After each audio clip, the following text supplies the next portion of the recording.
평생을 바쳐 모은 25억짜리 집입니다. 며느리는 저를 구식이라 무시하며 모든 것을 빼앗으려 했고 하나뿐인 아들마저 저를 치매 환자로 몰더군요. 하지만 그 아이들은 몰랐습니다. 제가 40년간 조용히 칼을 갈고 있었다는 사실을요. 한 어머니의 마지막 존엄을 건 싸움 끝까지 지켜봐 주세요. 네, 요청하신 대로 일장의 전체 내용을 작성하겠습니다. 가을비가 내리는 아침은 늘 창가에서 시작돼요.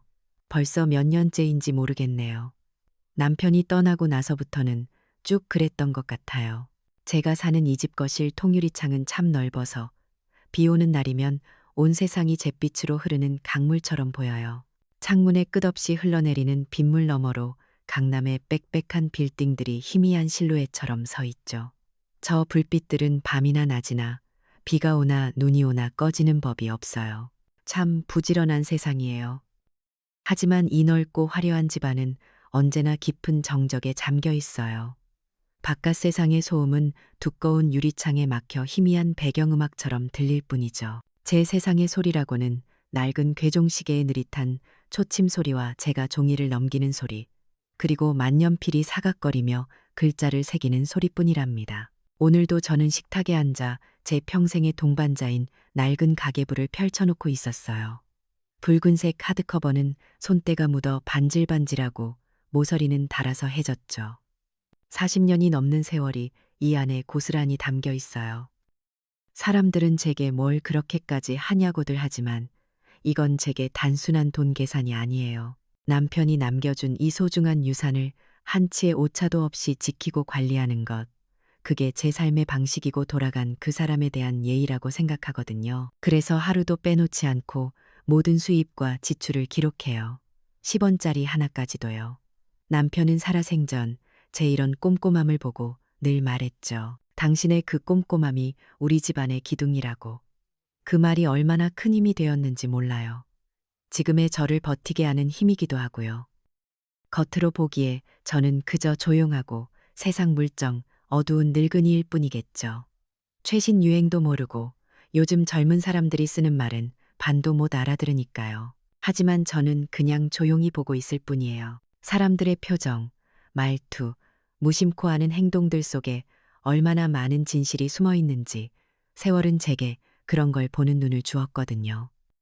아침 식사는 늘 혼자 해요. 정갈하게 닦은 1인용 녹그릇에 갓 지은 쌀밥과 맑은 묵국, 그리고 손수 만든 장아찌 몇 가지. 소박하지만 제 자신을 위한 최소한의 정성이라고 생각해요. 이렇게라도 하지 않으면 금방이라도 무너져 내릴 것 같아서요. 식사를 마치고 차를 한 잔 마시며 다시 가계부를 들여다볼 때였어요. 주말 아침에 고요를 깨고 현관 초인종이 울렸죠. 아들 내외였어요. 아들 녀석은 40 중반인데도 제 눈엔 아직 어린애 같고 그 옆에 선며느리 지연이는 언제나처럼 빈틈없이 완벽한 모습이었어요. 비싼 트렌치 코트의 손에는 유명 브랜드의 신상 가방을 들고 있더군요. 보험사에서 팀장인가 뭔가 한다더니 그래서인지 사람을 대하는 태도가 늘 자신감에 차 있어요. 나쁜 건 아니지만 가끔은 그 자신감이 제게 비수처럼 느껴질 때가 있었죠. 아니나 다를까 거실 소파에 앉자마자 지연이는 제 주변을 쓱 훑어보더니 이야기를 시작하더군요. 어머니, 아직도 현금을 그렇게 서랍에 두세요? 요즘 같은 시대에 얼마나 위험하고 비효율적인데요. 그 말에는 저를 걱정하는 마음보다는 제 방식이 시대에 뒤떨어졌다고 훈계하는 듯한 뉘앙스가 섞여 있었어요. 그러면서 가방에서 두툼한 브로슈어 뭉치를 꺼내 제 앞에 펼쳐놓았어요. 알록달록한 그래프와 알아들을 수 없는 영문 약자들이 가득했죠. 어머니, 이제는 자산을 그냥 두시면 안 돼요. 적극적으로 운용하고 포트폴리오 다각화를 통해 리스크를 관리해야죠. 요즘은 앱 하나로 다 되는데 제가 도와드릴게요. 지연이의 입에서는 수익률, 비과세 혜택, 글로벌 채권 같은 어려운 단어들이 쉴 새 없이 쏟아져 나왔어요. 저는 그저 눈만 끔뻑이며 알아듣지 못하는 척 가만히 듣고만 있었어요. 제가 조금이라도 아는 척을 하면 며느리는 더 집요하게 파고들 걸 알았거든요. 저는 그저 늙어서 그런 건 잘 모른다고 그냥 이렇게 사는 게 편하다고 둘러댔죠. 제 그런 태도에 지연이의 눈에 스치는 미세한 실망감과 조바심을 저는 놓치지 않았어요. 저건 저를 위한 현대적 효도라는 가면을 쓴 탐욕의 얼굴이었죠. 아들은 옆에서 그저 엄마를 위해서 그러는 거야 라며 며느리의 말을 거들 뿐 제 마음이 어떤지는 조금도 헤아리지 못하는 것 같았어요.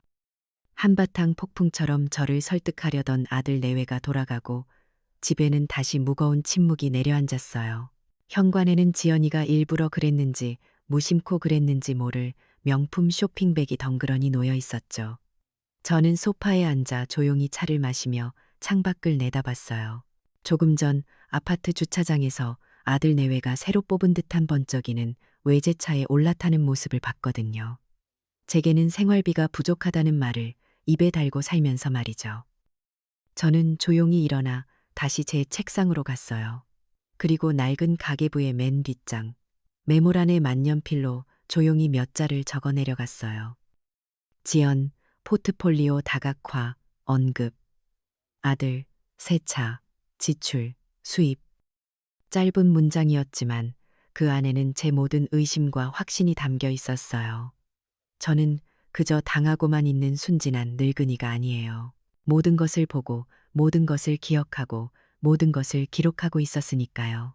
이제 곧 이 지루한 평화가 깨질 거라는 걸 저는 직감하고 있었어요. 그날 이후 며칠 동안 제 마음속에는 안개가 낀 것처럼 불안감이 가시질 않았어요. 며느리가 무심코 던졌던 신탁이니 법적 위임이니 하는 단어들이 밤마다 유령처럼 제 머릿속을 떠다녔거든요. 그건 단순한 제안이 아니었어요. 마치 잘 짜인 거미줄처럼 저를 올가매려는 차가운 계획의 일부처럼 느껴졌죠. 그냥 기분 탓이겠거니 늙은이의 노파심이겠거니 애써 외면하려 했지만 불길한 예감은 좀처럼 사그라들지 않았어요. 혼자 끙끙 앓는다고 해결될 일이 아니라는 생각에 저는 며칠 뒤 동네 커뮤니티 센터를 찾아갔어요. 마침 어르신 금융사기 예방교육이라는 강의가 열렸거든요. 강의실에 앉아 있는데 저와 비슷한 연배의 할머니들이 나와서 자신의 경험담을 이야기하더군요. 자식 말만 믿고 덜컥 인감도장을 내주었다가 평생 모은 집을 날린 할머니, 전화 한 통에 속아 연금을 몽땅 사기당한 할아버지, 남의 이야기인데도 마치 제 이야기처럼 가슴이 철렁 내려앉았어요. 그들의 억울한 사연 속에서 저는 제 미래의 모습을 보는 것만 같아 손끝이 차갑게 식어왔죠. 제 불안이 그저 늙은이의 망상이 아니라 언제든 닥칠 수 있는 현실적인 위협이라는 걸 깨닫게 된 거예요. 그 주 주말이었어요. 며느리에게서 전화가 왔죠. 어머니, 요즘 부쩍 기력이 없어 보이셔서 걱정돼요. 제가 잘 아는 신경과 의사 선생님이 계신데 같이 가서 상담이라도 한번 받아보시는 게 어떠세요? 그 상냥한 목소리 뒤에 숨겨진 칼날을 저는 이미 느끼고 있었어요. 하지만 거절할 수가 없었죠.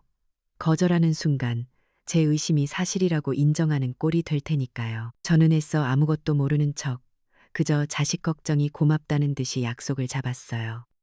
병원은 생각보다 크고 깨끗했어요. 하얀 가운을 입은 의사는 인상이 좋아 보였지만 저는 그가 온전히 내 편이 아닐 거라는 걸 직감했죠. 진료실에 들어서자마자 며느리는 마치 준비라도 한 듯 제 증상에 대해 늘어놓기 시작했어요. 어머니가 요즘 깜빡깜빡하는 일이 잦으세요. 물건을 어디 뒀는지 잊어버리는 건 다반사고 어제 한 얘기도 오늘 또 하실 때가 많아요.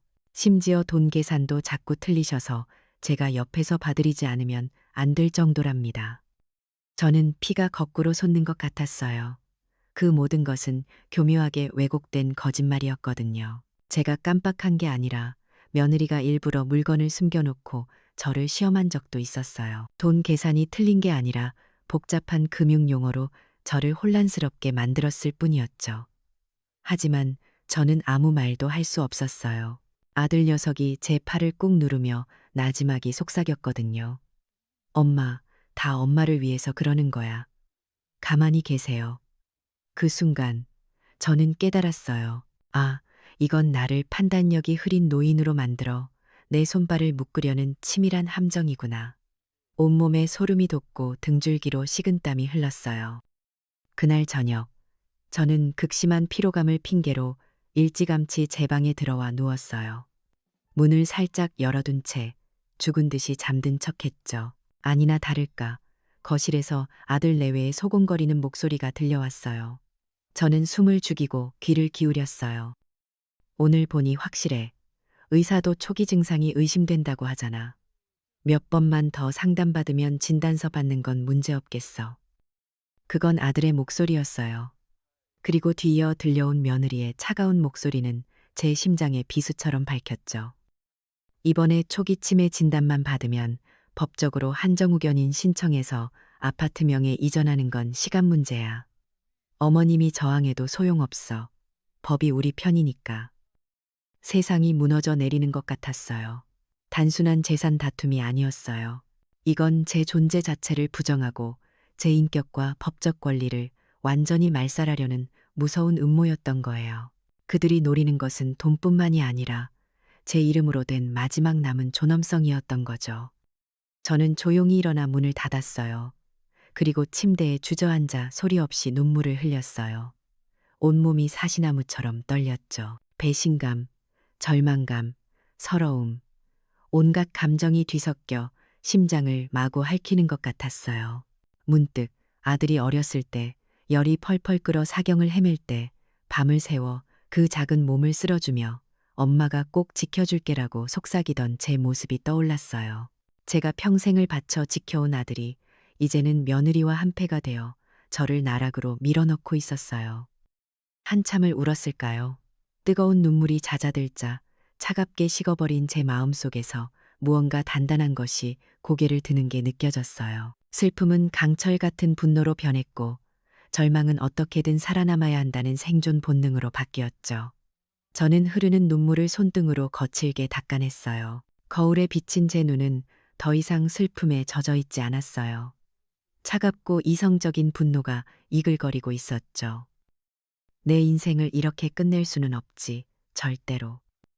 그 순간 제 안에서 수십 년간 잠자고 있던 투사가 비로소 깨어나고 있었어요. 새벽이 오기 전에 어둠이 가장 깊다고 하죠. 그날 밤 저는 그 말을 온몸으로 실감했어요. 눈물은 이미 다 마르고 없었어요.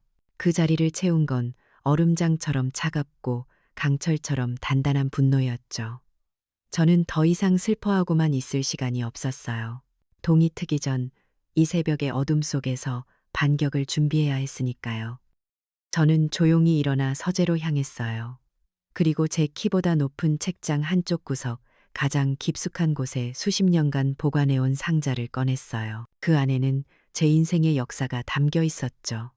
바로 지난 40년간의 가계부들이었어요. 한 권 한 권 세월의 흔적을 고스란히 담은 낡은 노트들. 남들은 이걸 그저 돈이나 기록하는 장부로 보겠지만 제게 이것은 단순한 숫자의 나열이 아니었어요. 우리 가족의 희로애락, 남편의 땀과 저의 희생, 그리고 아들 내외의 탐욕까지 모든 것이 기록된 살아있는 역사책이었죠. 저는 먼지를 털어내고 가장 최근의 가계부부터 한 장 한 장 넘겨보았어요.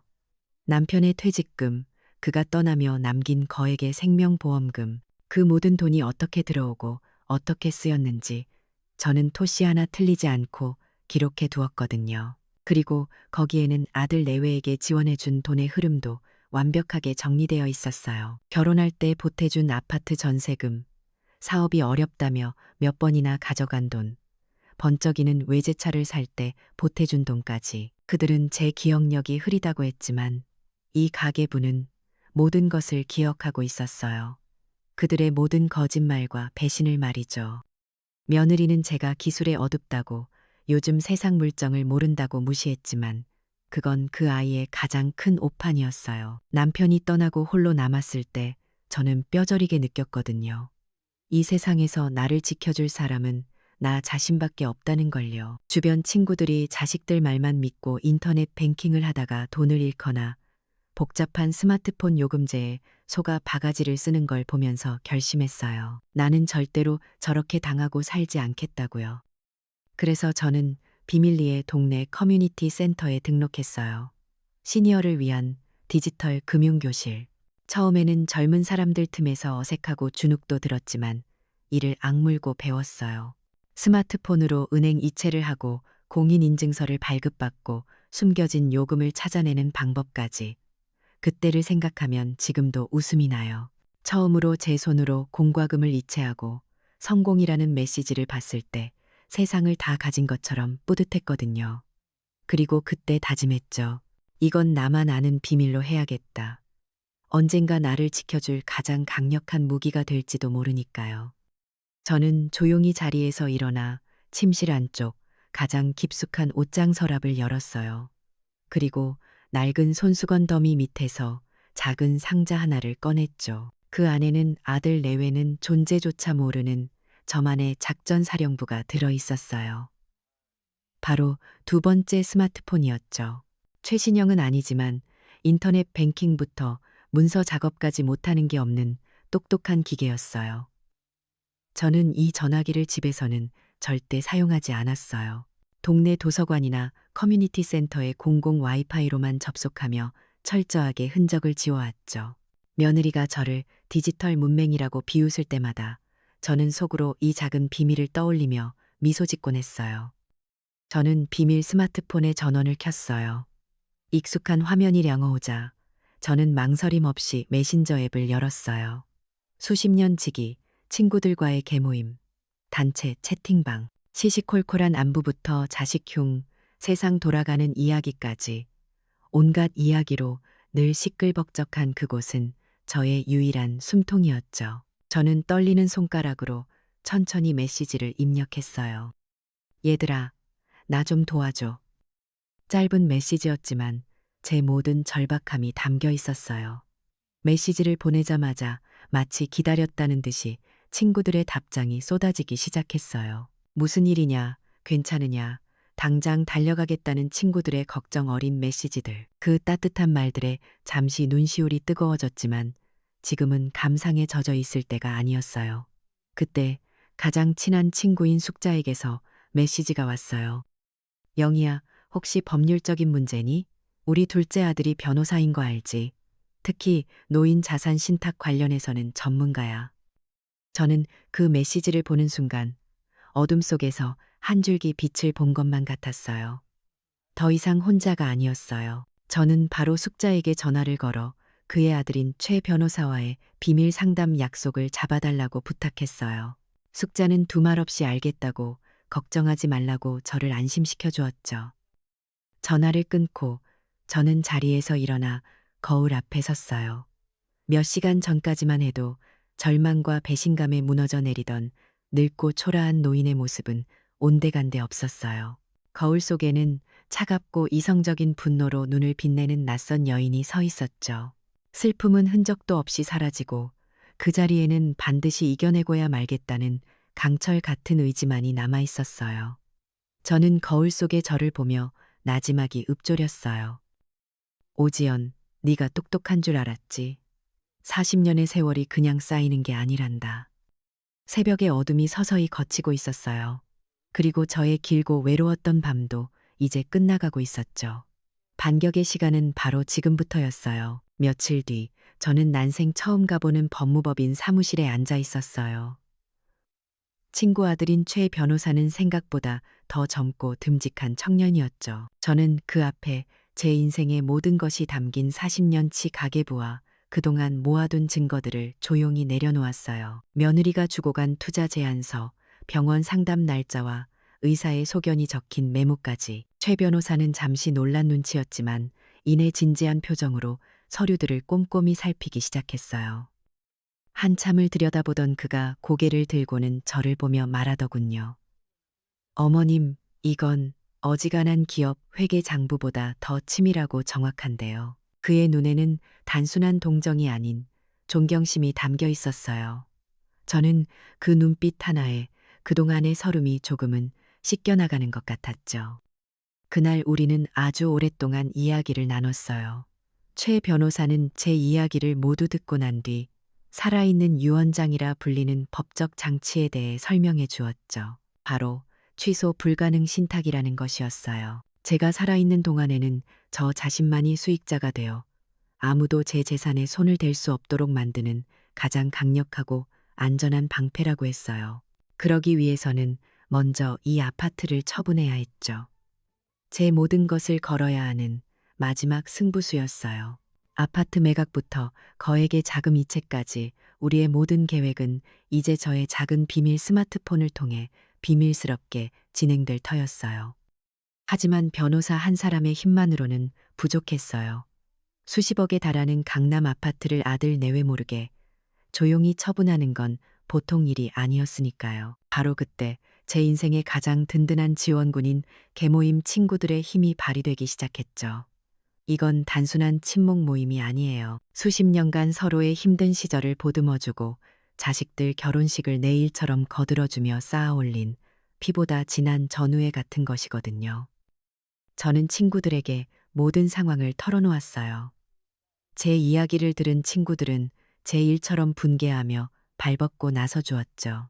부동산 중개업을 하는 남편을 둔 친구는 시장에 소문이 나지 않도록 믿을 만한 VIP 고객에게만 물건을 내놓는 비공개 매각을 주선해 주었어요. 또 다른 친구는 은행 지점장으로 있는 조카에게 미리 연락을 취해 거액의 매각 대금이 문제없이 신탁 계좌로 안전하게 이체될 수 있도록 다리를 놓아주었죠. 이건 요즘 젊은 사람들이 말하는 네트워킹 같은 게 아니에요. 서로의 인생을 걸고 돕는 우리 세대만의 품앗이었답니다. 제 뒤에서 이렇게 모든 계획이 착착 진행되는 동안 저는 제 인생 최고의 연기를 펼쳐야만 했어요. 며느리 지연이는 제 비협조적인 태도에 점점 초조해하는 것 같았어요. 어떻게든 저에게서 치매라는 진단서를 받아내기 위해 그 아이의 압박은 날이 갈수록 집요해졌죠. 어느 날은 일부러 복잡한 영문 설명서가 가득한 영양제를 사와서는 제게 복용법을 찾아보라고 떠밀기도 했고, 또 다른 날은 제가 먹는 혈압약과 비타민 약통을 몰래 바꿔놓고는 제가 약을 잘못 먹었다며 소란을 피우기도 했어요. 제가 혼란스러워하고 실수를 저지르는 순간을 포착해서 그걸 병원에 가져갈 증거로 삼으려는 속셈이었죠. 하루하루가 살얼음판을 걷는 기분이었어요. 최 변호사의 조언에 따라 저는 더욱더 혼란스럽고 기억력이 없는 것처럼 연기했어요. 일부러 날짜를 잘못 말하고 방금 한 이야기를 또 묻고 리모컨을 냉장고에 넣어두기도 했죠. 그런 제 모습을 보며 며느리가 안심하고 방심의 미소를 지을 때마다 제 속은 까맣게 타들어가는 것 같았어요. 하지만 저는 견뎌야 했어요. 폭풍우가 몰아칠 때 가장 지혜로운 방법은 고개를 숙이고 폭풍이 지나가기를 기다리는 것이니까요. 그리고 마침내 모든 준비가 끝났어요. 아파트는 믿을 만한 새 주인을 만났고 제 평생이 담긴 매각 대금은 단 한 푼의 오차도 없이 안전한 신탁 계좌로 모두 옮겨졌죠. 그날 밤 저는 오랜만에 남편의 사진첩을 꺼내들었어요. 환하게 웃고 있는 그의 사진을 손끝으로 쓸어보며 저는 나지막이 속삭였어요. 여보, 이제 다 됐어요. 당신이 내게 남겨준 이 소중한 집, 그리고 내 남은 인생, 내가 꼭 지켜낼게요. 모든 준비는 끝났어요. 이제 남은 것은 저들이 스스로 심판대에 올라올 그날을 기다리는 것뿐이었죠. 제 마음은 폭풍 전야처럼 고요했지만 그 고요함 속에는 제 인생을 건 마지막 결전의 비장함이 서려 있었어요. 운명의 날은 생각보다 빨리 그리고 아주 평범한 얼굴을 하고 찾아왔어요. 그 주 주말 저녁이었죠. 며느리는 가족의 미래를 위한 중요한 회의가 있다며 저녁 식사 후 거실에 모두 모이기를 청했어요. 그럴듯한 명분이었지만 저는 그 말이 사형 집행 예고처럼 들렸답니다. 거실의 공기는 유난히 무겁고 차가웠어요. 화려한 샹들리에 불빛 아래 우리는 마치 법정의 원고와 피고처럼 테이블을 사이에 두고 마주 앉았죠. 며느리 지연이는 그날따라 더욱 자신만만해 보였어요. 마치 큰 계약을 성사시키기 직전에 유능한 보험사 팀장처럼 말이죠. 그녀는 테이블 위에 묵직한 서류 가방을 탁 소리가 나게 올려놓았어요. 그 소리가 제게는 마치 전쟁의 시작을 알리는 총성처럼 들렸답니다. 저는 애써 태어난 척 따뜻한 차를 한 모금 마셨어요. 마지막 연극의 막이 오르기 전 배우가 스스로 마음을 다잡는 것처럼요. 문득 남편이 임종 직전 제 손을 잡고 이 집만큼은 꼭 지켜서 당신 노후에 기댈 곳으로 삼으시오라고 말하던 순간이 떠올랐어요. 그래요. 이 싸움은 단순히 돈을 지키는 싸움이 아니었어요. 남편과의 마지막 약속을, 그리고 제 남은 인생의 존엄성을 지키는 싸움이었죠. 지연이는 드디어 서류 가방을 열었어요. 그리고 마치 전리품을 전시하듯 서류들을 하나씩 테이블 위에 올려놓기 시작했죠. 첫 번째는 제가 다니던 병원의 의사 소견서였어요. 교묘하게 짜깁기 된 거짓 정보들로 가득한 초기 치매 증상이 의심된다는 문구가 선명했죠. 두 번째는 한정우 견인 개시 심판 청구서였어요. 저를 법적으로 무능력한 사람으로 만들어 자기들이 제 모든 권리를 대신 행사하겠다는 끔찍한 문서였죠. 그리고 마지막으로 그녀는 제 앞에 부동산 증여 계약서를 밀어놓았어요. 그녀는 아주 부드럽고 상냥한 목소리로 설명하기 시작했어요. 어머니의 재산을 외부의 위험으로부터 안전하게 지켜드리기 위한 법적인 절차일 뿐이라고요. 어머니가 더 이상 힘들게 신경 쓰시지 않도록 저희가 모든 것을 대신 관리해 드리겠다는 효심 가득한 말로 자신의 탐욕을 포장했죠. 그녀가 제 앞으로 펜까지 밀어주며 서명을 종용하는 바로 그 순간이었어요. 저는 조용히 그녀의 말을 끊었어요. 지연아, 그럴 필요 없단다. 제 목소리는 떨리지 않았어요. 오히려 얼음장처럼 차갑고 단호했죠. 아들 내외의 얼굴에 당황한 기색이 스치는 것을 보며 저는 제 가방에서 서류 한 장을 꺼내 테이블 위에 조용히 올려놓았어요. 그것은 바로 이 집의 부동산 매매 계약서 사본이었죠. 이 집, 지난주에 이미 팔았다. 찰나의 정적이 흘렀어요. 거실의 모든 소리가 멎은 것 같았죠. 아들 내외는 믿을 수 없다는 듯 제 얼굴과 서류를 번갈아 쳐다보았어요. 그들의 얼굴에서 자신만만했던 미소가 순식간에 사라지고 핏기가 가시는 것이 똑똑히 보였어요. 모든 판이 뒤집히는 순간이었죠. 정적을 깬 것은 아들의 다급한 외침이었어요. 그럼 그 돈은요? 25억이 어디 갔어요? 어머니. 그 애처로운 목소리에 저는 두 번째 서류를 꺼내 보여주었어요. 바로 취소 불가능 신탁 계약서였죠. 모든 돈은 이 신탁 계좌로 들어갔고 수익자는 나 혼자란다. 내가 죽기 전까지는 너희들 마음대로 단 1원도 손댈 수 없는 돈이야. 그제야 며느리 지연이는 모든 상황을 파악한 듯했어요. 그녀의 얼굴은 충격과 분노 그리고 패배감으로 흉하게 일그러졌죠. 자신이 그토록 치밀하게 쳐놓은 거미줄에 결국 제 발로 걸어들어와 꼼짝없이 걸려들고 만 것이었어요. 저를 내려다보던 그 오만한 시선은 사라지고 이제는 제가 그들을 완벽하게 내려다보고 있었죠. 모든 권력 관계가 이 순간 완벽하게 역전된 거예요. 하지만 저의 심판은 아직 끝나지 않았어요. 저는 마지막으로 제 가방 가장 깊숙한 곳에서 제 인생 그 자체인 40년 된 낡은 가계부를 꺼내 펼쳐 보였어요. 지연아, 네가 포트폴리오니 리스크 관리니 하며 나를 가르치려 들었지만 나는 40년 동안 단 한 번도 우리 집 재산을 줄인 적이 없단다. 오히려 너희 부부가 내 돈으로 사치하며 낸 빚이 얼마인지 아니? 저는 가계부에 적힌 기록들을 조목조목 읊기 시작했어요. 그들이 결혼할 때부터 시작해서 사업 자금으로, 자동차 할부금으로, 심지어는 해외여행 경비로 타간 돈의 액수와 날짜까지 제 입에서 숫자들이 흘러나올 때마다 아들 내외의 얼굴은 점점 더 하얗게 질려갔어요. 마침내 모든 기록을 다 읽었을 때 아들은 결국 무너져 내렸어요.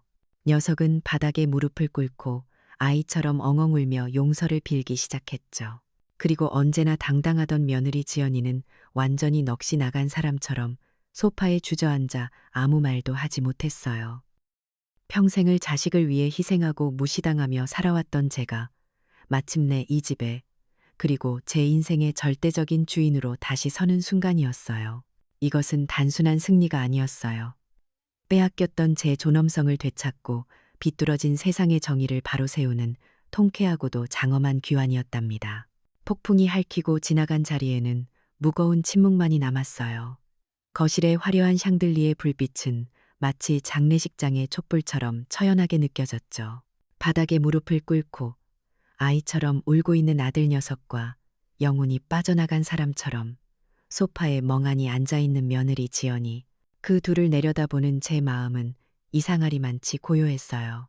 통쾌함이나 분노 같은 격한 감정은 이미 다 사그라들고 텅 빈 벌판에 홀로 서 있는 듯한 허탈함만이 남아 있었죠. 저는 그들을 바로 내쫓지 않았어요. 대신 그 차가운 침묵 속에서 스스로를 돌아볼 시간을 주었죠. 그건 어쩌면 그들을 위한 마지막 배려이자 저 자신을 위한 시간이기도 했을 거예요. 이 끔찍한 사건이 우리 가족 모두에게 어떤 의미였는지, 우리는 어디서부터 잘못된 것인지 저 역시 곱씹어 볼 시간이 필요했으니까요. 며칠이 흘렀어요. 그 시간 동안 집 안에서는 최소한의 대화만이 오고 갔죠. 아들은 죄인처럼 고개를 숙인 채 묵묵히 집안일을 도왔고, 며느리는 자신의 방에서 거의 나오지 않았어요. 패배감과 수치심에 스스로를 가둬버린 거겠죠. 저는 그들을 재촉하지 않고 그저 기다렸어요. 모든 것이 제자리로 돌아가기 위해서는 상처가 아물 시간이 필요한 법이니까요. 그리고 일주일쯤 지났을까요?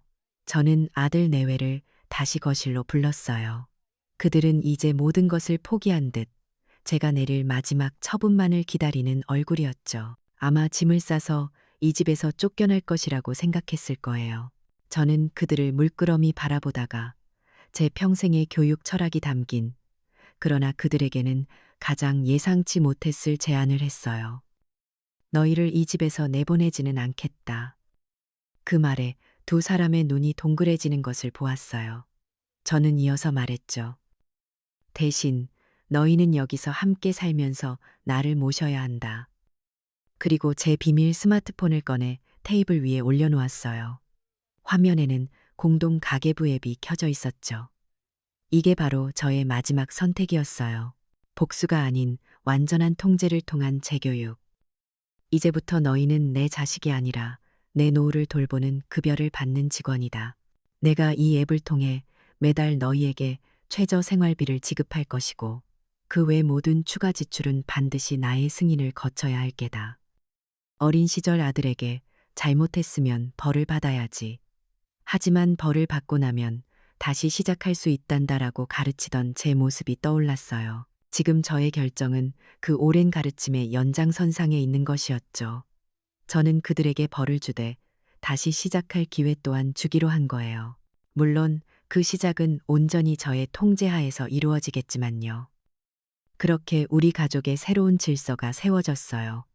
아들은 제 제안을 순순히 받아들였어요. 매일 아침 저를 위해 정성껏 식사를 준비하고, 저녁에는 제 어깨를 주물러주며 진심으로 뉘우치는 모습을 보였죠. 물론 그 진심이 언제까지 갈지는 모를 일이지만요. 문제는 며느리였어요. 언제나 당당하고 남을 내려다보는데 익숙했던 그 아이에게 시어머니의 통제하에 월급을 받으며 사는 삶은 굴욕 그 자체였을 거예요. 하지만 다른 선택의 여지가 없다는 걸 깨달았는지 며느리도 마지못해 새로운 현실에 적응해 나가기 시작했어요. 번쩍이던 명품 가방과 화려한 옷들은 옷장 깊숙이 사라졌고, 대신 앞치마를 두르고 서툰 솜씨로 집안일을 배우는 날이 많아졌죠. 몇 달의 시간이 흘렀어요. 집안은 예전과 비교할 수 없을 만큼 평화로웠지만 보이지 않는 긴장감은 여전히 존재했죠. 그러던 어느 날 저는 제 경험을 바탕으로 작은 소책자 하나를 만들기 시작했어요. 제목은 우리 재산을 지키는 현명한 방법. 제가 겪었던 일들, 법적으로 자신을 보호하는 방법, 자식들의 이상 징후를 알아채는 법 등 제 모든 지혜와 경험을 담은 금고지기 수첩이었죠. 저는 이 수첩을 복사해서 저와 같은 고민을 하고 있을 계모임 친구들에게 조용히 나누어 주었어요. 제 승리가 저 혼자만의 것으로 끝나지 않기를 바랐거든요. 이 작은 수첩이 제 친구들에게, 그리고 그 친구들의 친구들에게 전해져 더 이상 저처럼 억울한 일을 당하는 사람이 없기를 바라는 마음이었어요. 어느덧 초겨울로 접어든 주말 오후였어요. 제가 거실 창가에 앉아 뜨개질을 하고 있는데 며느리가 조용히 다가와 찻잔을 내려놓더군요. 맑은 대추차였어요. 제가 평소에 좋아하는 차였죠. 어머니, 차 한 잔 드세요. 여전히 서먹한 목소리였지만 그 안에는 예전에는 찾아볼 수 없었던 조심스러운 진심이 담겨 있는 것 같았어요. 저는 아무 말 없이 찻잔을 들어 한 모금 마셨어요. 따뜻한 온기가 온몸으로 퍼져나갔죠. 완벽한 화해는 아니었어요. 어쩌면 평생 불가능할지도 모르죠. 하지만 그 찻잔의 온기 속에서 저는 아주 작은 희망의 씨앗을 보았답니다. 창밖의 앙상한 나뭇가지 위로 어느새 하얀 눈이 소복이 쌓이고 있었어요. 길고 길었던 폭풍이 지나가고 제 왕국에도 비로소 첫눈이 내리고 있었어요. 모든 것이 끝났고 또 모든 것이 이제 새로 시작되고 있었죠. 한 어머니의 이야기는 우리에게 질문을 던져요. 진정한 힘은 돈의 액수가 아닌 그것을 지키는 지혜에서 나온다는 것을요. 40년의 기록은 가장 날카로운 검이 되었고 숨겨진 용기는 가장 튼튼한 방패가 되었죠. 그녀는 복수 대신 통제를 통해 새로운 질서를 세웠어요. 가장 큰 승리는 적을 파괴하는 게 아니라 자신의 세계를 끝까지 지켜내는 것임을 증명했거든요. 어머니, 그 돈은 어디서 나온 거예요? 며느리의 목소리가 싸늘했어요. 주방에서 설거지를 하다가 등 뒤에서 그 소리를 들은 순간 손에 들고 있던 그릇이 미끄러질 뻔했거든요. 저는 천천히 돌아섰어요. 며느리가 팔짱을 끼고 서 있었는데 표정이 꼭 제가 뭔가 잘못이라도 한 사람처럼 그렇게 저를 보고 있는 거예요. 무슨 돈? 카드 명세서요. 백화점에서 44만 원이 결제됐더라고요. 어머니 용돈이 한 달에 30만 원인데 이게 어떻게 된 건지 여쭤봐야 할 것 같아서요. 그 순간 제가 얼마나 황당했는지 몰라요. 저는 제 딸 결혼식 때 입으려고 옷을 하나 맞춘 거였거든요. 그것도 제 통장에 있던 제 돈으로요. 그런데 며느리가 제 카드 명세서를 들여다보고 있었다는 것도 그렇고 마치 제가 허락도 없이 돈을 쓴 사람처럼 따지고 드는 그 태도가 정말 말이 안 나왔어요. 내 돈으로 내가 옷 하나 산 게 그렇게 문제야? 용돈이 부족하시면 말씀을 하셔야죠. 그냥 쓰시면 저희가 어떻게 알아요? 용돈이라는 단어가 귀에 박혔어요. 제가 언제부터 이 집에서 용돈을 받는 신세가 됐는지 그 생각을 하다 보니 눈물이 나올 것 같더라고요. 하지만 꾹 참았어요. 그날은 그냥 방으로 들어왔어요. 아직 할 말이 많았지만요. 제 이름은 박순자예요. 올해로 65이 됐고요. 남편은 6년 전에 위암으로 떠났어요. 우리 민준이를 대학 보내고 취직시키고 장가까지 보내고 나서 얼마 안 돼서 그렇게 가버렸거든요. 참 허망했죠. 그래도 저는 씩씩하게 지내려고 했어요. 아파트 하나랑 노후 자금으로 모아둔 돈이 있었고 체력이 있을 때까지는 조그만 편의점을 운영하면서 제 생활을 꾸려나가고 있었으니까요. 민준이가 지수를 데려왔을 때 저는 정말 예쁘게 보려고 노력했어요. 아들 좋아하는 사람이니까 잘해줘야지 싶었고 저도 나름대로 시어머니 소리 듣기 싫어서 조심조심했거든요. 간섭하지 말자, 반찬 들고 찾아가지 말자, 불편하게 하지 말자. 그런 다짐을 얼마나 많이 했는지 몰라요. 처음에는 그게 잘 지켜졌어요. 지수가 이것저것 물어보면 알려주고 명절에 음식 준비할 때 같이 하면서 사이도 나쁘지 않았거든요. 아들이 엄마, 지수가 어머니 너무 좋아한다고 말할 때는 얼마나 뿌듯했는지 몰라요. 그렇게 2년쯤 잘 지냈어요. 그런데 지수가 임신을 하고 나서부터 조금씩 달라지기 시작하더라고요. 처음에는 사소한 것들이었어요. 제가 아이 이름 얘기를 꺼냈더니 저희가 알아서 할게요. 라고 딱 잘라 말하는 거예요.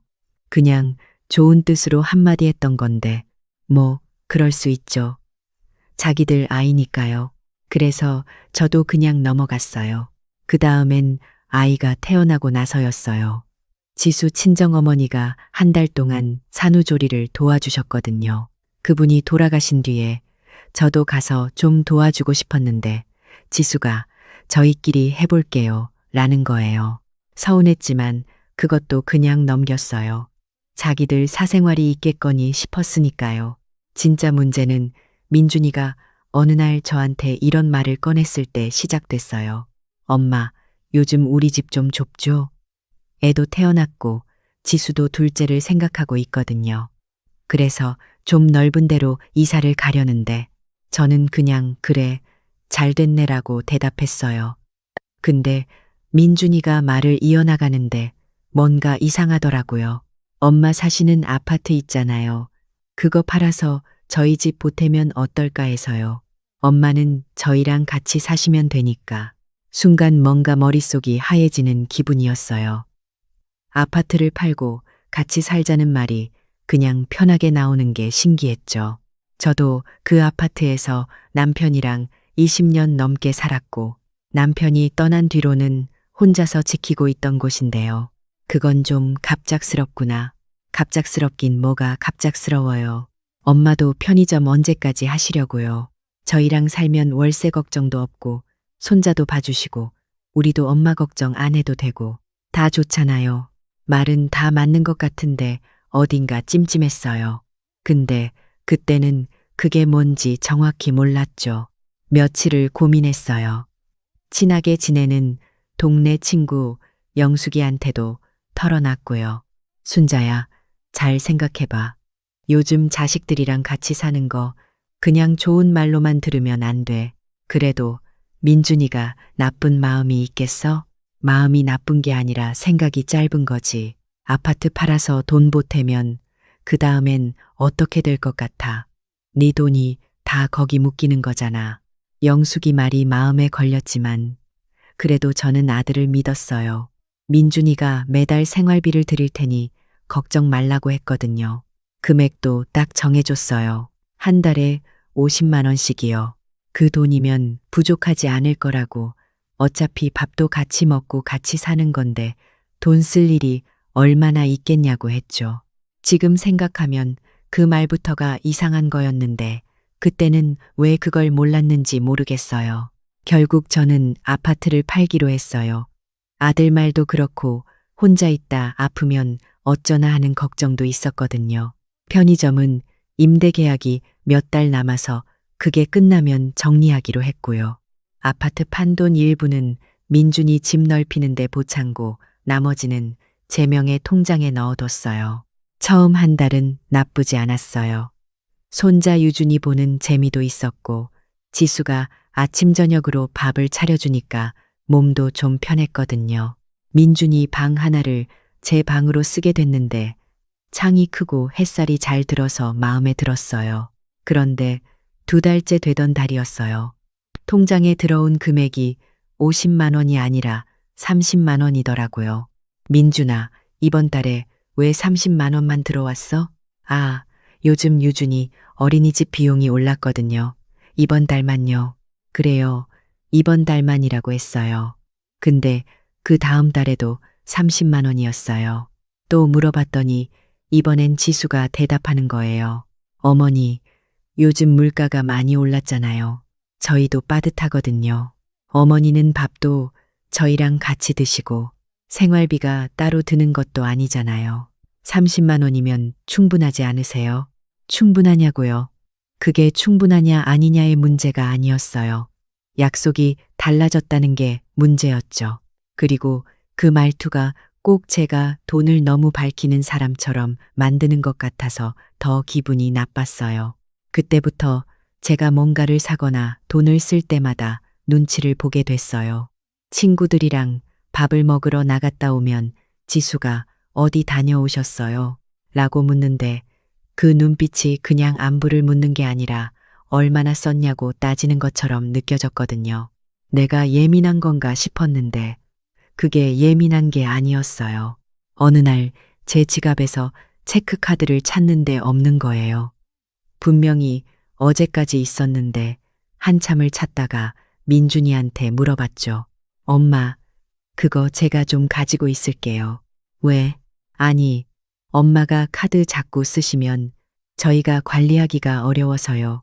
필요한 거 있으면 저한테 말씀하세요. 어이가 없어서 말이 안 나왔어요. 제 카드를요. 제 통장에 연결된 제 카드를 아들이 가지고 있겠다고 하는 거잖아요. 그것도 저한테 말도 없이 가져가 놓고는요. 그게 무슨 소리야. 그 통장 내 돈인데. 알죠.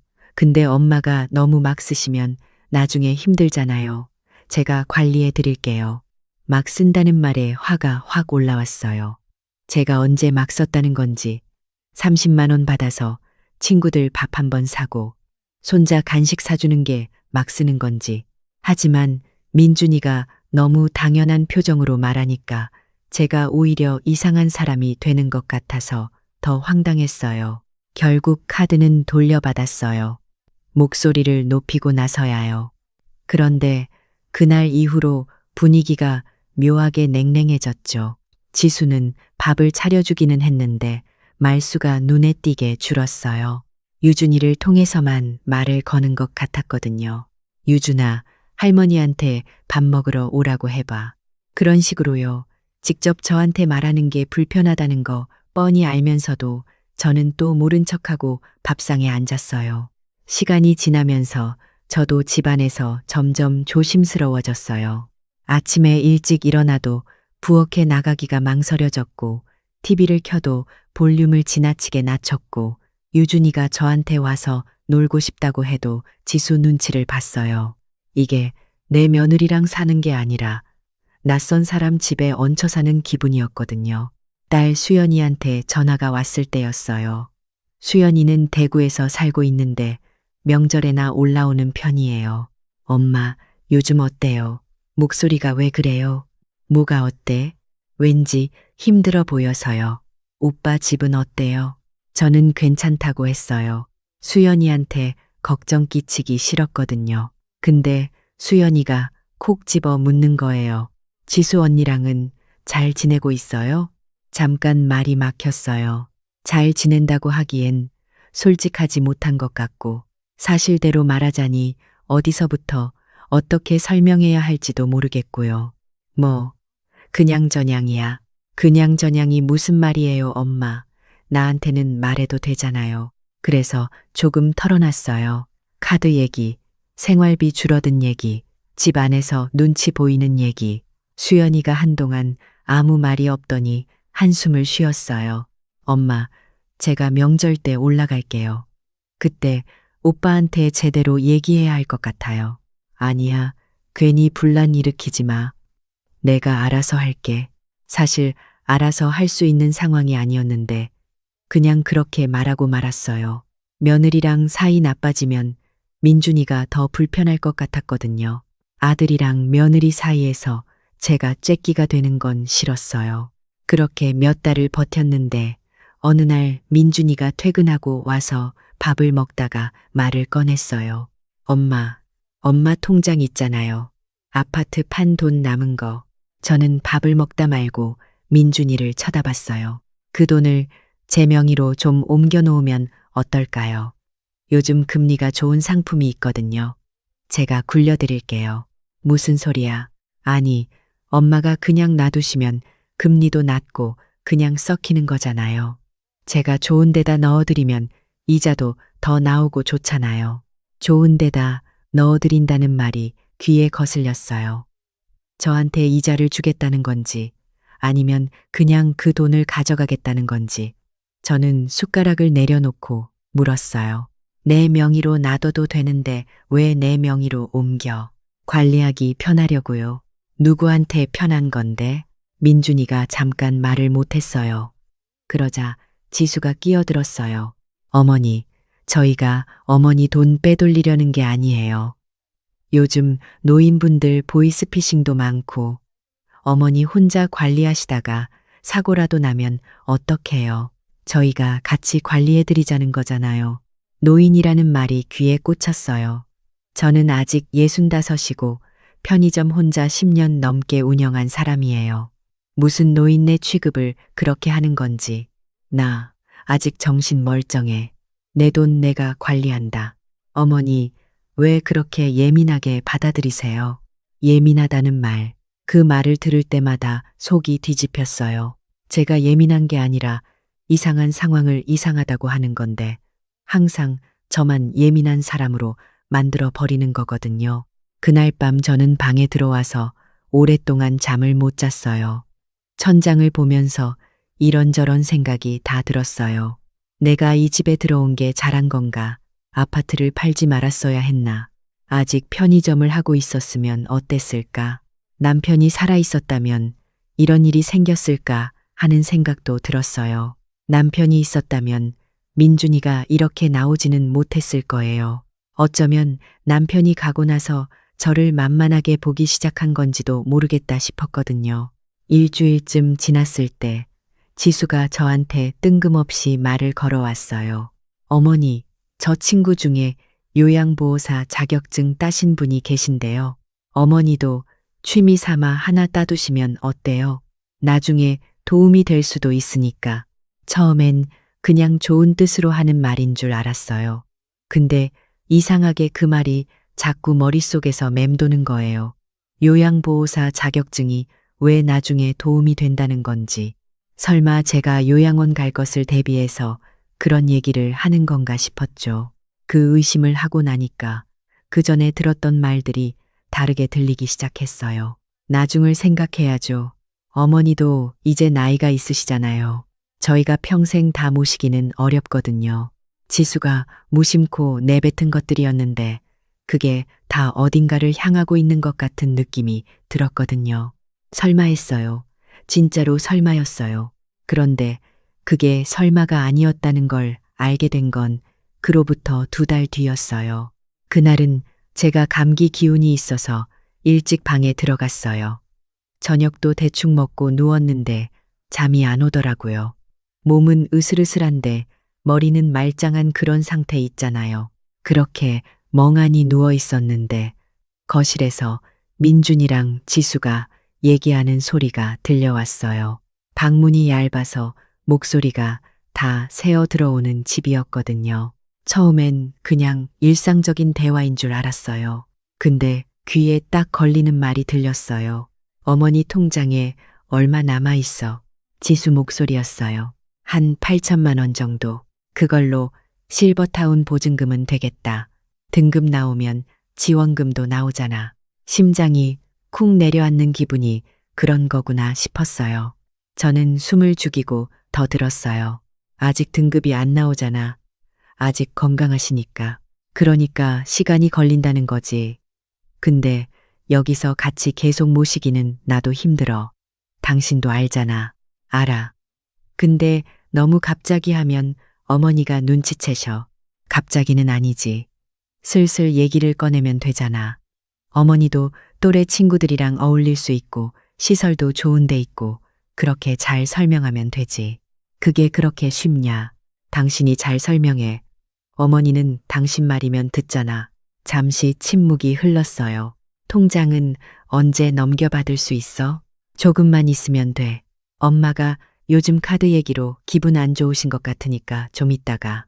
저는 이불 속에서 눈을 꼭 감았어요. 손이 떨렸어요.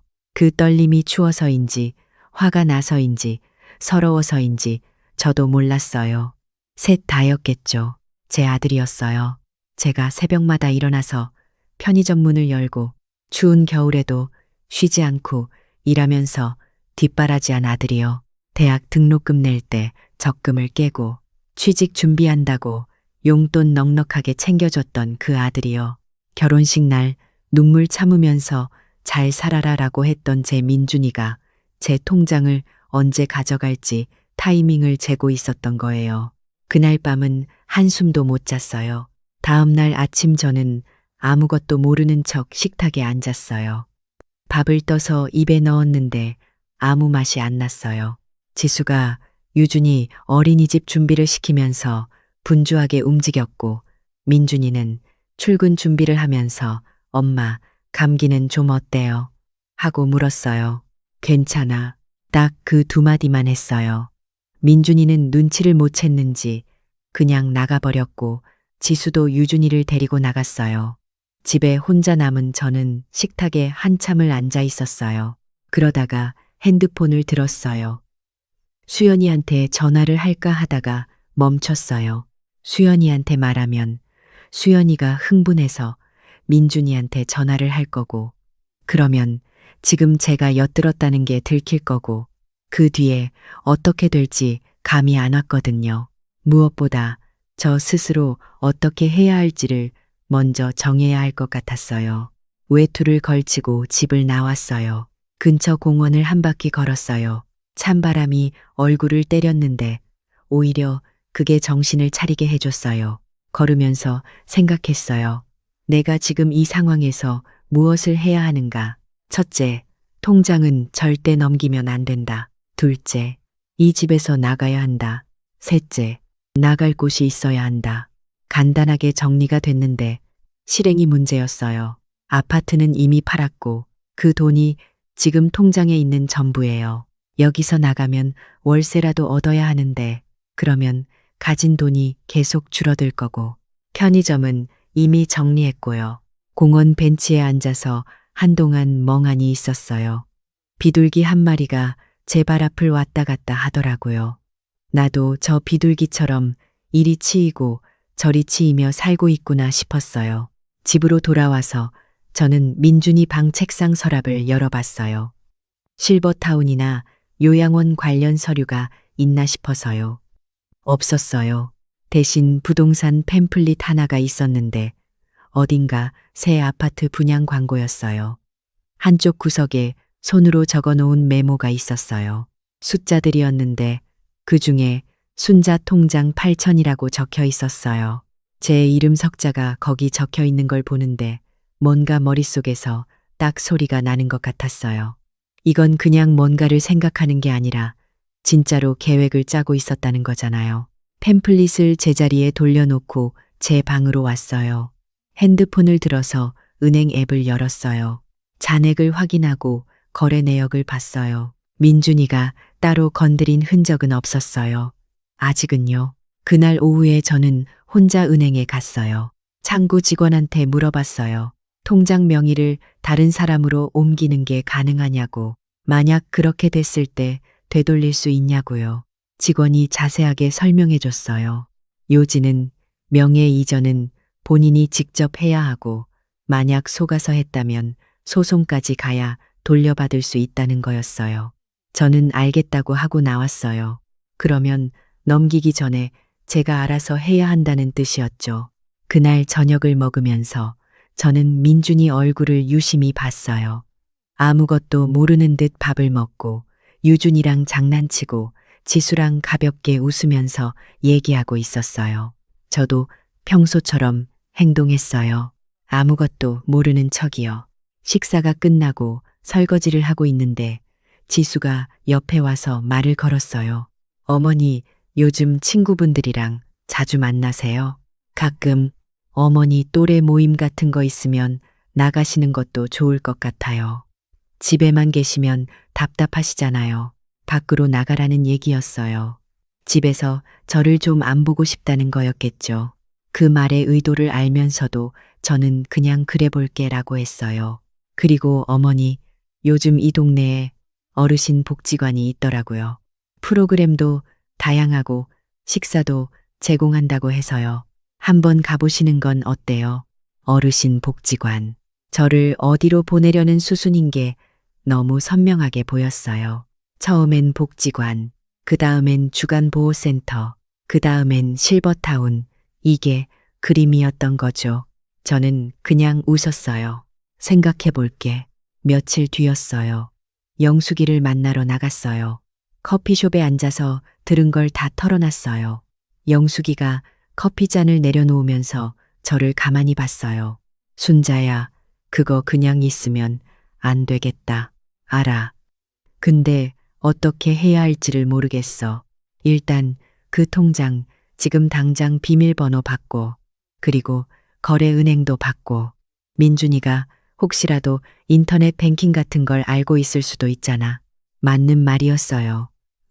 저는 핸드폰을 꺼내서 바로 앱을 열었어요. 비밀번호를 바꿨어요. 영숙이가 보면서 고개를 끄덕였어요. 그리고 나갈 준비해. 거기서 계속 있으면 안 돼. 나가면 어디로 가? 일단 월세라도 구해. 거기 있다가 통장까지 넘어가면 그게 더 힘들어지잖아. 저도 알고 있었어요. 근데 막상 나간다고 생각하면 너무 막막했어요. 65에 혼자 월세 구해서 나간다는 게 그게 당당한 건지 초라한 건지도 모르겠고요. 그리고 순자야, 편의점 다시 생각해봐. 편의점? 응, 그거 오래 했잖아. 소규모 자리 있으면 다시 시작할 수 있는 거 아니야. 손 놓은 지 얼마 안 됐잖아. 그 말이 처음엔 뜬금없이 들렸어요. 근데 집에 오는 길에 생각해 보니까 그 말이 맞았어요.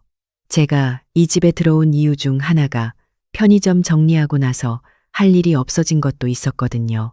뭔가 제 할 일이 생기면 여기서 나가는 게 덜 무서울 수 있겠다 싶었어요. 그날 밤 저는 부동산 앱을 열어봤어요. 작은 평수 빌라 월세들을 봤어요. 보증금 1천에 월세 40만 원짜리도 있었어요. 제 통장에 있는 돈이면 몇 년은 버틸 수 있었어요. 숫자를 보면서 처음으로 이 집을 나갈 수 있겠다는 생각이 들었어요. 아직 갈 길이 멀었지만요. 그로부터 2주 동안 저는 겉으로는 아무것도 달라진 것 없이 지냈어요. 밥 먹고, 유준이 봐주고, 가끔 장 봐오고, 지수가 복지관 얘기를 또 한 번 꺼냈을 때도 한 번 가볼게요 라고 웃으면서 넘겼어요. 민준이가 주말에 엄마 드라이브 갈까요? 하면서 갑자기 살갑게 굴었는데 그게 통장 얘기를 꺼내려는 준비였다는 걸 저는 알고 있었어요. 그래서 괜찮아, 피곤해라고 하고 방으로 들어왔죠. 그 사이에 저는 조용히 움직였어요. 먼저 영숙이 소개로 근처 부동산에 혼자 갔어요. 처음엔 창피한 마음이 있었어요. 65 노인네 혼자 월세 방 보러 왔다고 뭐라 할 것 같았거든요. 근데 부동산 사장님이 그냥 아무렇지도 않게 매물을 보여주는 거예요. 세상에 별의별 사람이 다 온다면서요. 그 말이 오히려 마음을 편하게 해줬어요. 세 군데를 봤어요. 첫 번째는 너무 낡았고, 두 번째는 층이 낮아서 습기가 걱정됐어요. 세 번째가 괜찮았어요. 버스 정류장에서 5분 거리에 있는 빌라 2층이었는데 작지만 햇빛이 잘 들었거든요. 보증금 1,500에 월세 45만 원. 관리비 포함하면 한 달에 55만 원 정도 나가는 거예요. 계약하실 생각이 있으세요? 저는 잠깐 망설이다가 말했어요. 일주일만 생각해 볼게요. 사장님이 알겠다고 했어요. 매물이 금방 나가니까 빨리 결정하시라고 했지만 강요하지는 않았어요. 집에 오는 버스 안에서 창밖을 보면서 혼자 계산을 해봤어요. 그 월세에 식비 더하고 공과금 더하고 소소한 생활비까지 하면 한 달에 130만 원 정도면 살 수 있을 것 같았어요. 제 통장에 있는 돈으로 따지면 5년은 버틸 수 있었어요. 5년이면 편의점을 다시 시작해서 자리를 잡기에 충분한 시간이었고요. 그렇게 숫자로 정리하니까 갑자기 무서움이 좀 가셨어요. 막막하다고 생각했는데 알고 보면 저한테 선택지가 있었던 거예요. 그 집에서 눈치 보면서 통장 뺏기기를 기다리는 것 말고도요. 그 다음에 한 건 편의점 자리를 알아보는 거였어요. 예전에 거래하던 도매상 사장님한테 전화를 드렸어요. 그분이 업계 사정을 잘 아셔서요. 아이고, 박 사장님 오랜만이에요. 어떻게 지내셨어요? 그냥저냥요. 혹시 요즘 작은 자리 나온 거 있어요? 저 다시 시작하려고요. 어머, 진짜요? 잘 됐다. 마침 제가 아는 분이 건강 때문에 정리하시는 자리 있는데 권리금도 많지 않고 위치도 나쁘지 않아요. 운이 좋았어요. 아니면 때가 됐던 건지도 모르죠. 며칠 뒤에 그 자리를 보러 갔어요. 아파트 단지 상가 1층이었는데 크진 않아도 유동 인구가 있는 곳이었어요. 전 사장님이 몸이 안 좋아지셔서 급하게 내놓은 거라 권리금도 제 예상보다 훨씬 적었고요. 계약까지는 아직 멀었지만 볼수록 마음이 당겼어요. 내 공간이 생긴다는 게, 내가 다시 일을 한다는 게 그게 이렇게 간절하게 느껴질 줄 몰랐거든요. 그날 저녁 집에 돌아왔을 때 민준이가 먼저 말을 꺼냈어요. 엄마, 오늘 어디 다녀오셨어요? 그냥 친구 만났어. 아, 그래요. 민준이가 잠깐 뭔가 더 말하려다가 멈추더니 밥 먹으면서 조심스럽게 얘기를 꺼냈어요. 엄마, 저번에 통장 얘기 드렸잖아요. 엄마가 싫으시면 명예 이전까지는 안 해도 되는데 그냥 공동 관리 정도는 어떨까요? 제가 OTP 같이 들고 있으면서요. OTP. 그 단어가 나오는 순간 저는 숟가락을 내려놓고 민준이를 똑바로 봤어요. 민준아. 네. 엄마가 치매라도 걸린 줄 알아? 민준이가 당황하는 게 보였어요. 지수는 밥을 먹다 말고 유준이한테 시선을 고정했어요. 그게 아니라요, 엄마. 아니면 뭔데? OTP를 왜 네가 가지고 있어? 내 통장인데 엄마를 위해서 하는 말이잖아요. 나를 위해서라면 내가 원하는 걸 들어야지. 나는 내 통장 내가 관리하고 싶어. 그게 나를 위하는 거야. 분위기가 싸해졌어요. 유준이만 아무것도 모르고 밥을 먹고 있었고요. 저는 더 이상 말을 잇지 않았어요. 민준이도 그날은 더 꺼내지 않았어요. 그런데 그 다음 날이었어요. 지수가 조용히 저한테 왔어요. 표정이 좀 달랐어요. 불만인 것도 아니고 그렇다고 걱정하는 것도 아닌 뭔가 결심한 사람 같은 얼굴이었어요. 어머니, 저 솔직하게 말씀드려도 될까요? 해봐요. 저희도 지금 많이 빠듯해요. 민준 씨 월급으로 대출 갚고 유준이 어린이집에 교육비까지 하면 솔직히 어머니 생활비 드리는 것도 쉽지가 않아요. 어머니도 이 상황을 아시잖아요. 저는 듣고 있었어요. 그래서 드리는 말씀인데 어머니 가지고 계신 돈으로 저희 대출을 일부 갚아주시면 저희가 여유가 생겨서 어머니 생활비도 더 드릴 수 있고 어머니도 더 편하게 지내실 수 있거든요. 잠깐 귀를 의심했어요. 제 돈으로 대출을 갚아주면 저한테 생활비를 더 주겠다는 논리였어요.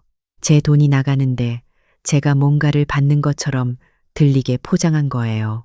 이건 진짜 정교하게 준비한 말이었어요. 지수야. 네, 어머니. 그 대출은 누가 받은 거야?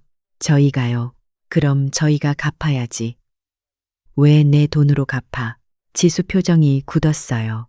어머니가 여기서 같이 사시면서 생활비가 줄어드는 것도 있잖아요. 그게 어머니한테도 이득이라고 생각해서요. 내가 여기 공짜로 얹혀 사는 게 아니야. 아파트 팔아서 이 집 넓히는데 보챈잖아. 그게 어머니가 내 집에 보탠 거지 내가 얹혀 사는 게 아니라고. 저도 몰랐어요. 그 말이 그렇게 딱 나올 줄. 가슴에 쌓인 게 많으면 말이 되는 것 같더라고요. 지수가 아무 말도 못했어요. 저는 그냥 제 방으로 들어왔어요. 그날 밤 민준이가 방문을 두드렸어요. 들어오라고 했더니 머뭇거리며 들어와서 제 앞에 앉았어요. 엄마, 낮에 지수가 실수한 거예요. 제가 뭐라 했어요. 실수가 아니잖아, 민준아. 엄마, 나 다 알아. 민준이가 굳었어요. 무슨 말씀이세요? 실버타운 보증금 얘기, 통장 8천만 원 얘기. 내가 모를 것 같았어. 방안이 조용해졌어요. 유준이가 거실에서 장난감 두드리는 소리만 들렸어요. 민준이가 입술을 달싹거리다가 말했어요. 엄마, 오해하신 거예요. 오해.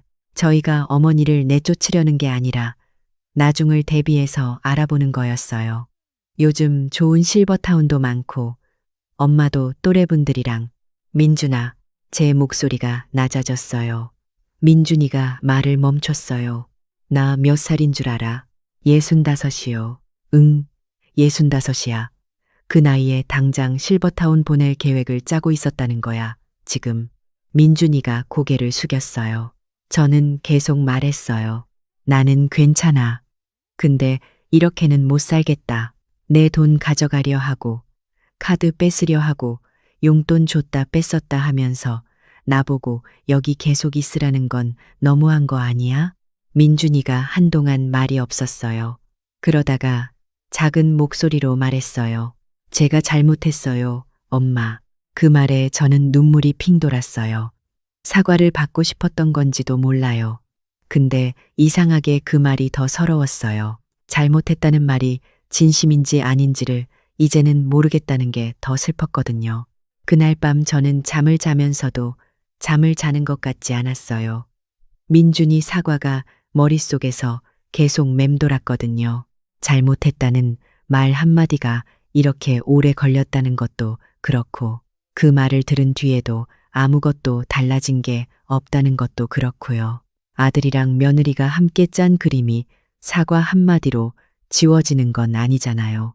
다음 날 아침에 저는 일찍 일어났어요. 민준이가 출근하고 지수가 유준이를 어린이집에 데려다 주고 나서 집에 혼자 남았을 때 저는 제 방으로 가서 큰 가방을 꺼냈어요. 천천히 옷을 개어 넣었어요. 속옷이랑 겉옷 몇 벌, 세면도구, 그리고 남편 사진이 들어있는 작은 액자, 그게 제가 여기 들어올 때 챙겨온 거의 전부였거든요. 짐을 싸는 내내 손이 좀 떨렸어요. 근데 이상하게 무섭지는 않았어요. 오히려 마음이 처음으로 차분해지는 느낌이었어요. 이게 맞는 방향이다 싶었거든요. 가방을 다 챙기고 나서 부동산에 전화를 했어요. 사장님, 저번에 본 2층 자리 있잖아요. 계약하고 싶은데요. 사장님이 아직 나와 있다고 했어요. 오후에 바로 올 수 있냐고 해서 그러겠다고 했죠. 그리고 영숙이한테도 전화했어요. 영숙아, 나 오늘 나갈 것 같아. 진짜? 잘 생각했다. 어디로 가? 저번에 봐둔 빌라. 짐은? 별로 없어. 큰 가방 하나면 돼. 그럼 내가 차 끌고 갈게. 몇 시야? 영숙이가 그렇게 말해줄 때 얼마나 고마웠는지 몰라요. 이런 상황에서 이것저것 따지지 않고 그냥 몇 시야? 라고 묻는 친구가 있다는 게요.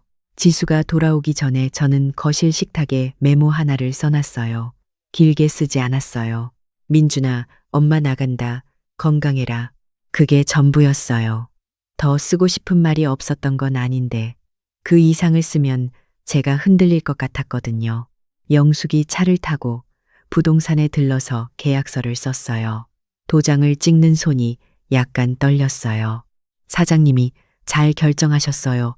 라고 했는데 그 말이 왜 그렇게 힘이 됐는지 몰라요. 별 뜻 없이 한 말이겠지만요. 빌라에 들어갔을 때 텅 비어 있는 방을 보면서 저는 한동안 가만히 서 있었어요. 작았어요. 우리가 20년 살던 아파트의 절반도 안 됐고 민준이 집 제 방보다도 좁았어요. 근데 이상하게 숨이 쉬어졌어요. 이 공간이 온전히 제 것이라는 게 오랜만에 느끼는 감각이었거든요. 영숙이가 편의점에서 간단한 생필품을 사다 줬어요. 화장지랑 세제랑 라면 몇 개. 별거 아닌 것들인데 그게 또 눈물나게 고마웠어요.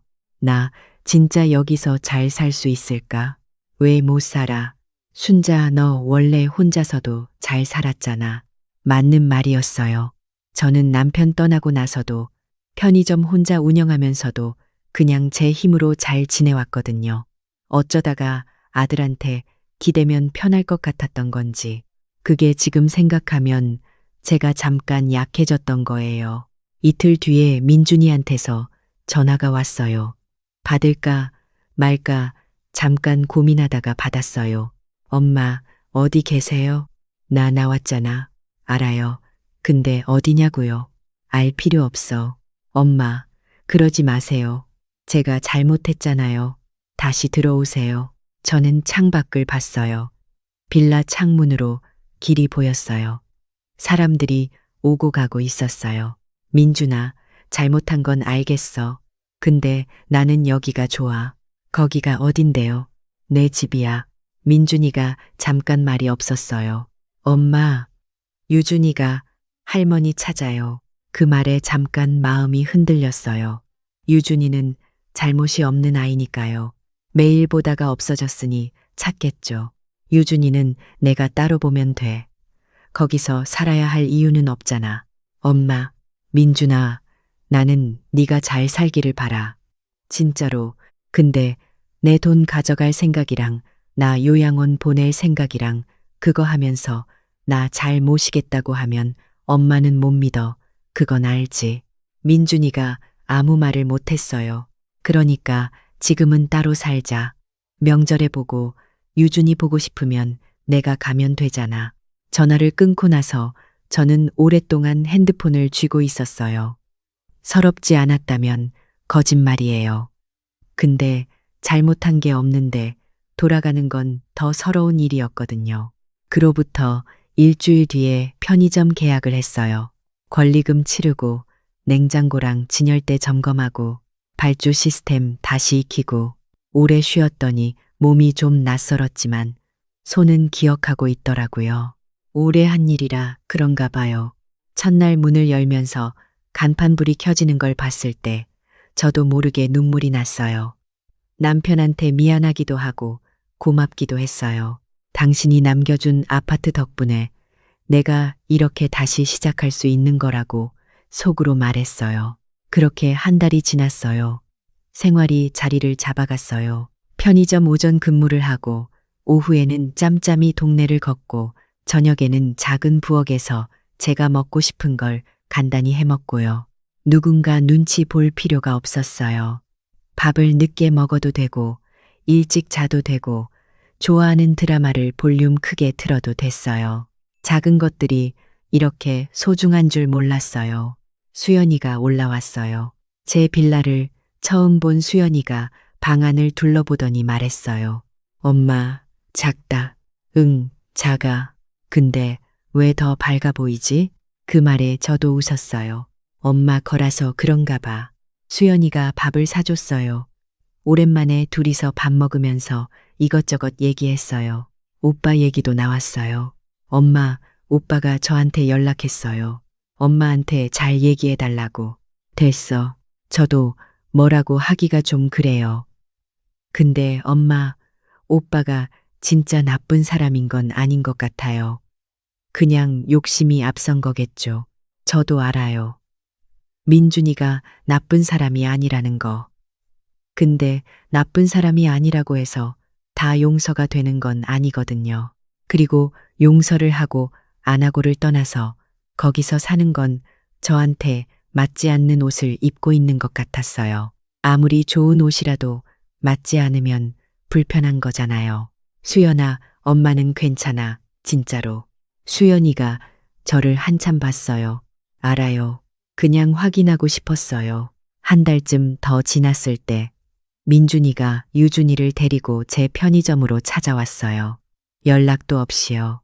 유준이가 편의점 문을 밀고 들어오면서 할머니 하고 달려오는데 그 순간 가슴이 막 뭉클해지더라고요.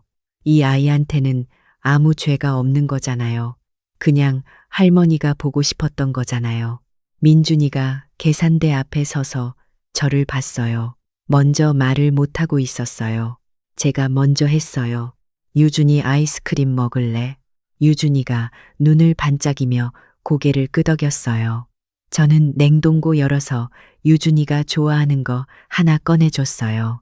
유준이가 신나서 뜯기 시작했고 저는 그 옆에서 민준이를 봤어요. 잘 있었어? 네. 엄마는요? 나도 잘 있어. 엄마, 그때 제가 정말 잘못했어요. 저번에 했던 사과랑 같은 말인데 이번엔 달리 들렸어요. 아마 민준이 눈빛이 달랐던 것 같아요. 뭔가 오래 생각한 사람의 얼굴이었거든요. 알아. 다시 들어오시라는 말은 안 할게요. 엄마가 원하지 않는다는 거 알겠어요. 근데 유준이는 자주 보여드리고 싶어요. 괜찮으면요. 그건 좋아. 민준이가 조금 풀린 표정을 지었어요. 유준이가 아이스크림 먹다가 손에 묻었다고 울상을 지어서 우리 둘 다 웃었어요. 그 잠깐의 웃음이 어색하면서도 오랜만에 자연스러운 것 같았어요. 민준이가 돌아가면서 말했어요. 편의점 잘 되세요. 응, 잘 가. 문이 닫히고 저는 잠깐 서서 그 뒷모습을 봤어요. 내 아들이에요. 제 새끼예요. 잘 됐으면 좋겠어요.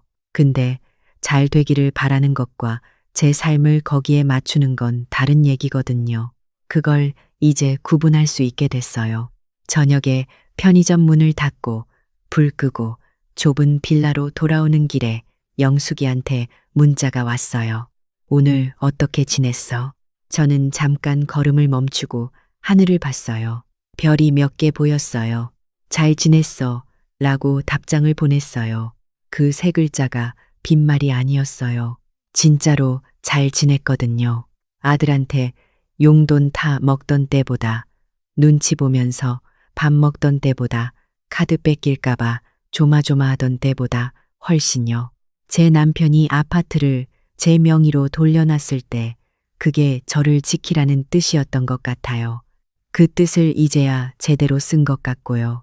늦었지만 아직 늦지 않은 나이라서 다행이에요. 자식한테 기대지 않는 게 섭섭한 게 아니에요. 기댈 것도 없는데 기대려다 넘어지는 게 더 섭섭한 거거든요. 그러니까 혼자 설 수 있을 때 서는 게 맞아요. 무릎이 떨려도 발바닥이 아파도요. 저는 65이에요. 아직 괜찮아요.